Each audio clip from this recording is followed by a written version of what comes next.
যে কোনো পুজো বাড়িতেই কিন্তু এরকম কাশ্মীরি আলুর দম পোলাও অথবা ফ্রাইড রাইসের সাথে পরিবেশন করে। তো আজকে আমিও ঘরে একটু ওইভাবেই করার চেষ্টা করলাম। দেখে নাও কিভাবে করেছি। চলো সঙ্গে থাকো।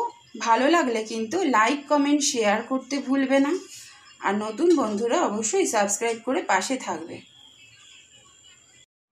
বন্ধুরা, তোমাদেরকে আজকে নিরামিষ কাশ্মীরি আলুর দম করে দেখাবো। তার জন্য দেখো, আলু আমি কেটে ধুয়ে নিয়েছি। ফোড়নের জন্য একটু গোটা গরম মশলা নিয়েছি, একটা শুকনো লঙ্কা, দুটো তেজপাতা, একটু চারমগজ নিয়েছি, কাজু নিয়েছি 10টা মতন, আদা বাটা আর 4 থেকে 5 চামচ মতন টক দই নিয়েছি। আলুগুলো আমি একটা সিটি দিয়ে নেব। প্রেসার কুকারে নিয়ে নিয়েছি। 1 চামচ লবণ দিয়ে দিলাম। এবার একটা কড়াই বসিয়ে সর্ষের তেল আমি গরম করে নিয়েছি।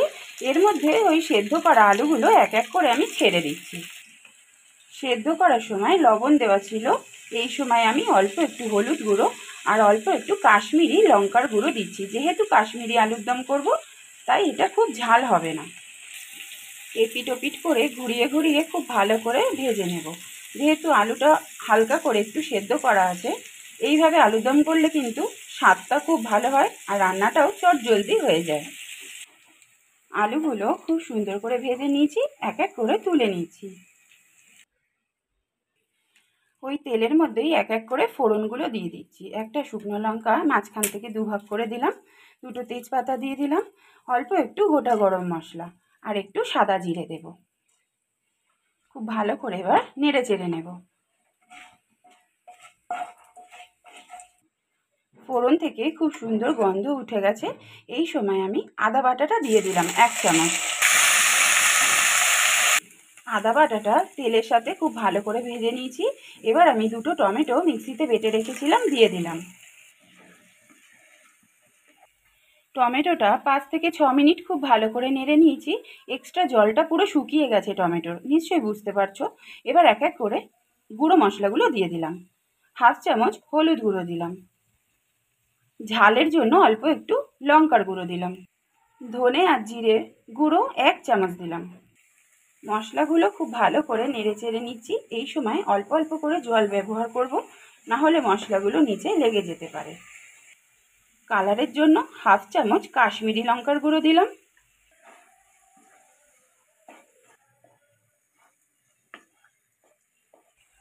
মশলা থেকে খুব সুন্দরভাবে তেল বেরিয়ে গেছে। এই সময় কিন্তু টক দইটা দিয়ে দিলাম। আগে থেকে কিন্তু ফেটিয়ে রেখেছিলাম।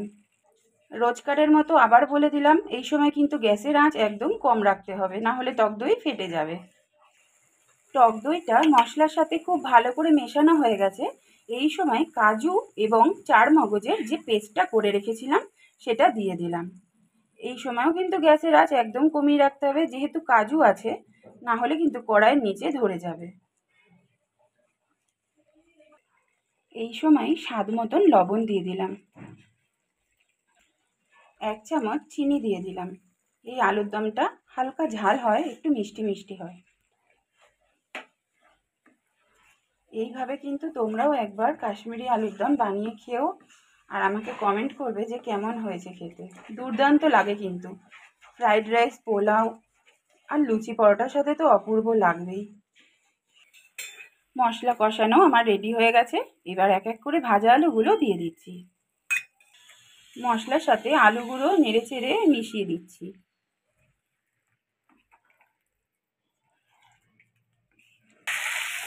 চার থেকে 5 মিনিট মতন আলুটা আমি মশলার সাথে খুব ভালো করে নেড়ে নিয়েছি। এই সময় পরিমাণ মতন জল দিয়ে দিলাম। ঝোলটা ফুটে উঠেছে। এবার আমি ঢাকা দিয়ে আলুটা সেদ্ধ করে নেব। ঢাকাটা একবার খুলে দেখি কত দূর হলো। আলুটা তো আমার একবার সিটি দেওয়াই ছিল, খুব বেশি সেদ্ধ হবে না। আবার একটু মশলাটা ওপর নিচ করে দিচ্ছি। আর অল্প বাকি আছে সেদ্ধ হতে, আবার একটু ঢেকে দিলাম। এবার ঢাকাটা খুলে নিচ্ছি।